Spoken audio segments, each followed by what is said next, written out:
भाई साहब कैसे हो भाई साहब, ठीक ठाक हो भाई साहब। अगर आपका शक अब्जर सख्त है तो भाई साहब ऐसा करो, ऐसा ये उसकी भाई साहब ये इल की वाले काबली खोलो भाई साहब, इल की वाला ये शक अब्जर की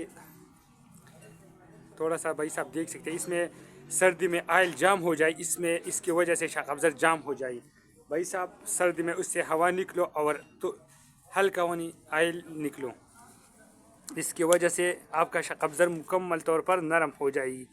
ये उसका तरीक़ाकार है भाई साहब, ऐसा तरीक़ा इख्तियार कर लो भाई साहब। सब हज़रात भाई साहब आप देख सकते हैं, देख सकते हैं भाई साहब,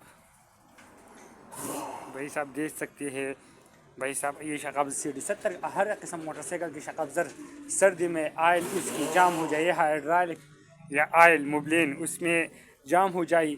बाद में ऐसे ऐसे तकरीबन 3-4 महीने बाद ऐसा करो भाई साहब, आपका शक़ब्ज़र मुकम्मल नरम हो जाएगी।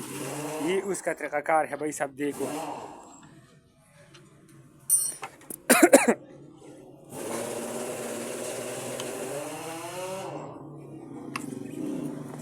ये भाई साहब आप देख सकते हैं। इसमें आयल देखो भाई साहब, आयल देखो, ये आयल के हालात है भाई साहब, ये आयल के हालात है भाई साहब। प्लीज़ मेहरबानी कर लो, मेरा वीडियो लाइक और सब्सक्राइब।